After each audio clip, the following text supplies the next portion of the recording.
Quel est le point commun entre Léonard de Vinci, Viviane Maier, Paul Napo, Frida Kahlo, Van Gogh, Rembrandt et vous? Eh oui, je me suis mis au milieu de tous ces noms célèbres. Ce sont tous des artistes qui ont pratiqué l'autoportrait. En fait, la liste serait immense parce que depuis à peu près la Renaissance, quasiment tous les artistes ont pratiqué à un moment ou un autre l'autoportrait. En tout cas, tous les photographes et les peintres.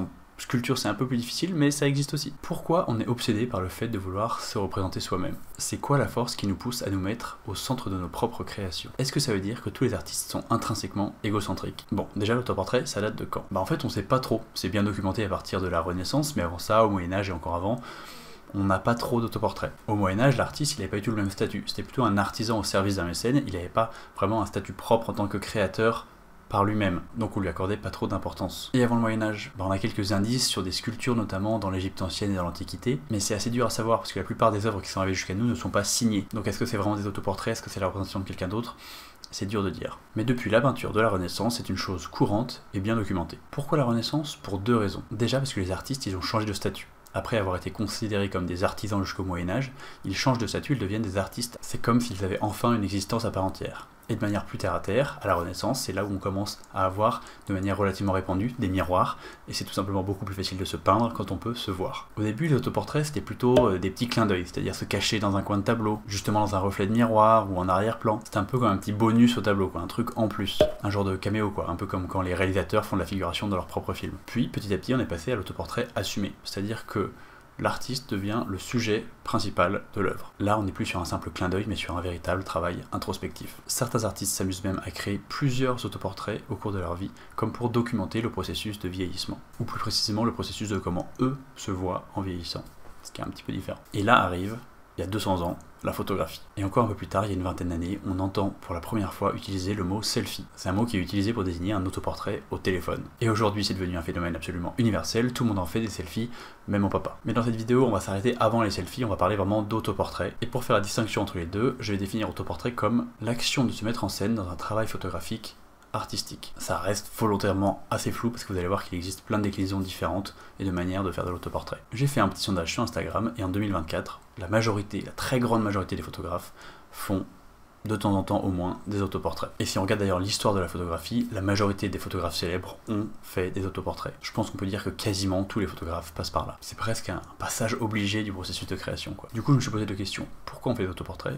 Et comment on fait un bon autoportrait? Première question, pourquoi on fait des autoportraits? Il y a plusieurs manières d'en faire des autoportraits. On peut faire des autoportraits, on va dire factuels, c'est-à-dire plus proches de la réalité, qui cherchent à représenter la réalité, et des autoportraits un petit peu plus abstraits. Même si en photo, fatalement, on est souvent un petit peu plus proche de la réalité, on n'a pas la liberté créative que nous offre la peinture, on peut quand même jouer sur certaines astuces pour créer des portraits un petit peu plus abstraits. On a la possibilité en photo de s'inspirer de la peinture de la Renaissance et de faire de l'autoportrait comme un petit clin d'œil, c'est-à-dire qu'on n'est qu'une petite partie de la scène photographiée, un petit reflet dans un miroir dans un coin par exemple. Donc ça c'est une manière de créer un autoportrait sans pour autant faire de sa propre personne le sujet principal de l'image, mais on peut aussi faire des autoportraits, on va dire, plus classiques, qui se concentrent uniquement sur l'artiste. Mais ce qu'ont en commun tous ces autoportraits, et c'est un peu inclus dans le nom, c'est qu'ils mettent l'artiste en lumière. Est-ce que ça veut dire que les photographes manquent tous tellement d'imagination qu'ils se retrouvent face à eux-mêmes avec rien d'autre à photographier, pas d'autre idée, et du coup ils se réfugient dans l'autoportrait? Ou alors est-ce que ça veut dire que les photographes sont tous extrêmement autocentrés, intéressés seulement par leur propre personne? Ma théorie à moi, en tout cas pour ce qui concerne les photographes de 2024,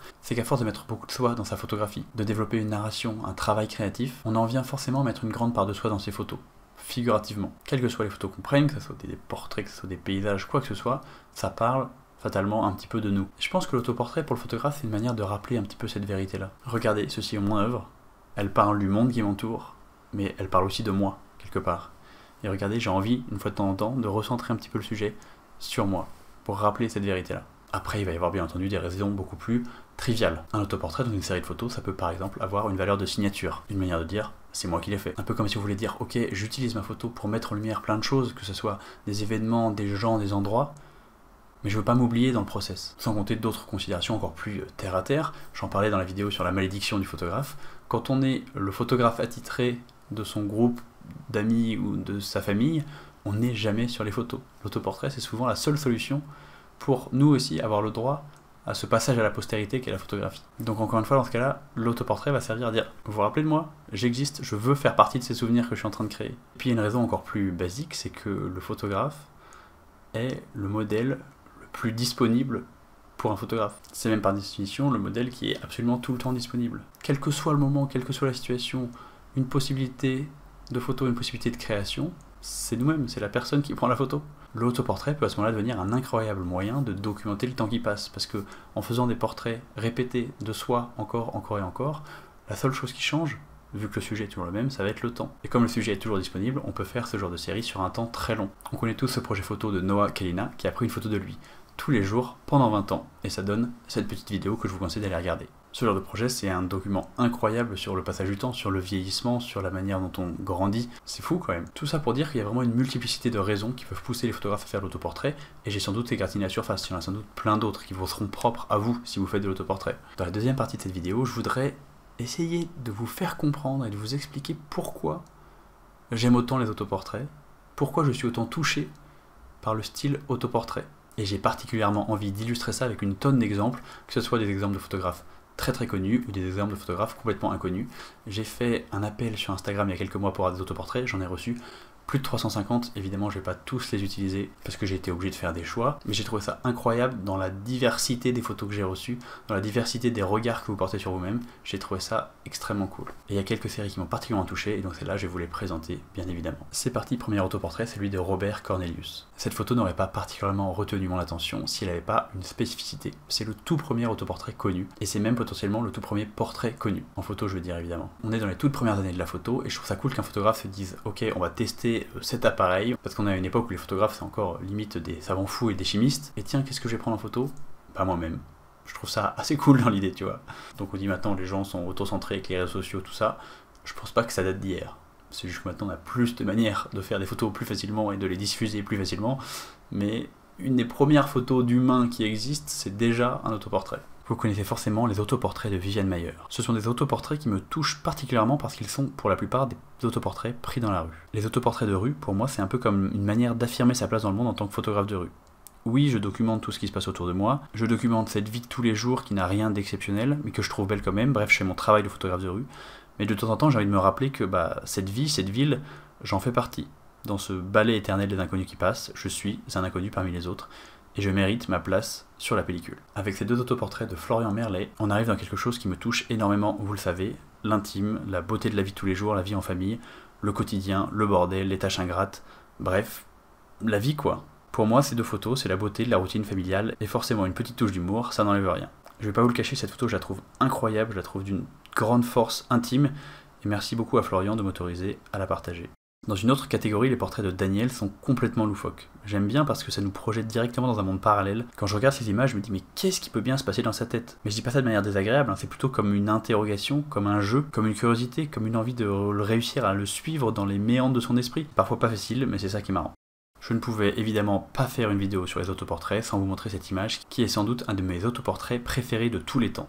Mais je vais pas m'étendre dessus parce que j'ai déjà fait toute une vidéo pour l'analyser. Vous pouvez la retrouver dans les fiches. Dans cet autoportrait, il y a tout. On voit l'artiste, on voit son lieu de travail, on voit un des personnages qui travaille avec lui, et on voit son intimité dans la personne de sa femme qui est assise en face de lui. Il y a une composition incroyable et un triangle de personnages qui donne à cette image une puissance vraiment, vraiment très forte. Évidemment, je peux préciser, mais il y aura plein de liens dans la description, et quand je dis plein, il y en aura vraiment beaucoup, pour aller voir toutes ces séries cool d'autoportraits. Et si je vous parlais un petit peu de moi, pour changer. Vous le savez, je suis photographe de mariage, et quand je rencontre des futurs mariés pour la première fois, je leur dis systématiquement que je mets un point d'honneur à être très discret quand je photographie un mariage, mais que ma manière d'être discret à moi, ce n'est pas de me cacher, je suis super grand, je suis très visible, c'est plutôt de m'intégrer au mieux dans le groupe de leurs invités.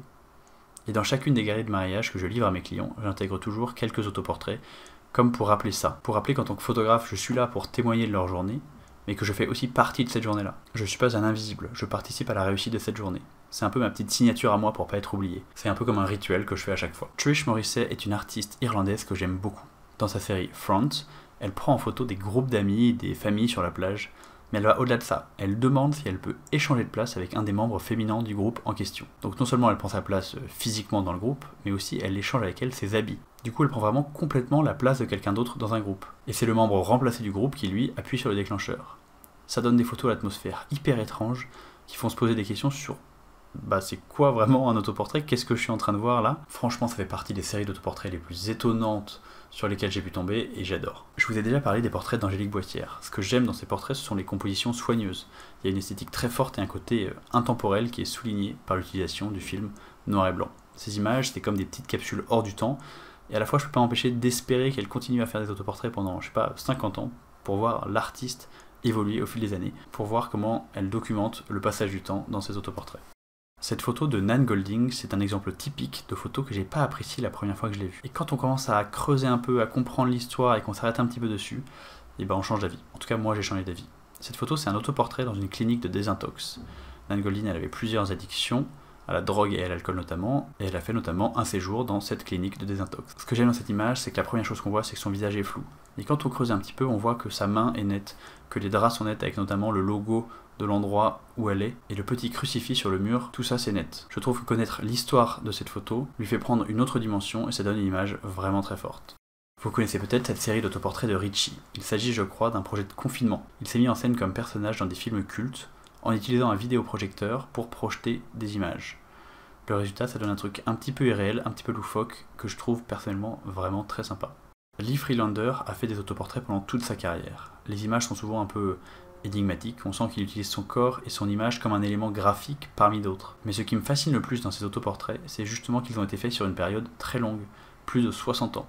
Donc on passe d'un jeune Lee Friedlander à un vieux Lee Friedlander, et je trouve que ces autoportraits nous emmènent un petit peu en voyage avec lui, comme s'il nous racontait un petit peu sa vie à travers cette série d'autoportraits. Cette liste est même pas un petit peu exhaustive, il y a tellement d'artistes incroyables qui ont fait des séries incroyables sur les autoportraits.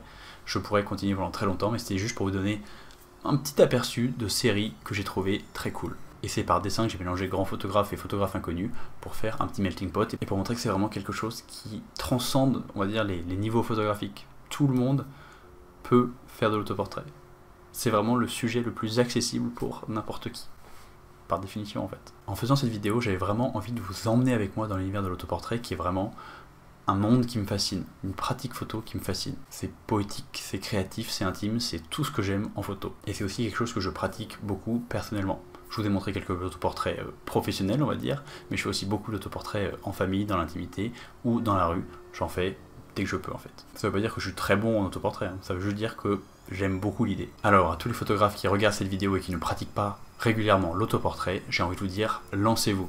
Essayez, montrez-vous, représentez-vous, rendez-vous immortel. L'autoportrait c'est le médium idéal pour se donner une place dans le monde en tant que photographe, pour exister tout simplement. Pour finir cette vidéo, je voulais vous montrer plein d'autoportraits dont j'ai pas eu le temps de parler en détail. Ce sont plein d'autoportraits que vous m'avez envoyés et qui méritent à mon sens d'être vus. Je vous invite à rester encore quelques minutes et à profiter de ces moments de vie. Ces autoportraits, certains m'ont fait rire, certains m'ont touché, certains m'ont fait rêver, mais on est dans l'intimité des gens, dans votre intimité à vous, et je trouve que chacune de ces images, la plus sophistiquée on va dire, la plus bateau, prend une dimension différente quand on sait que la personne représentée et le photographe ne font qu'un.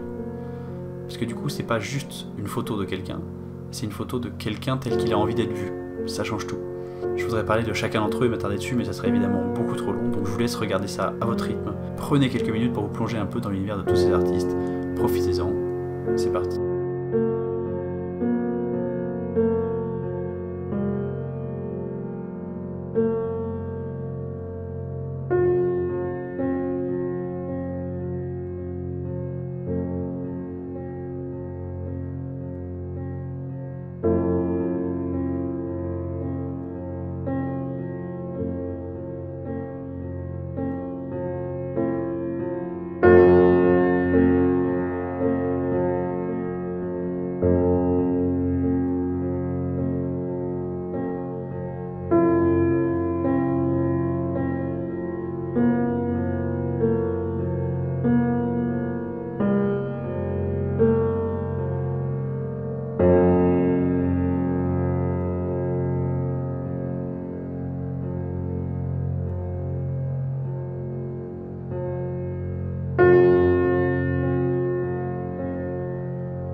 partir, il y a quelques petits trucs que je voudrais vous montrer. J'ai reçu un énorme colis de la part de Zhiyun, qui est une marque qui fait du matériel de lumière.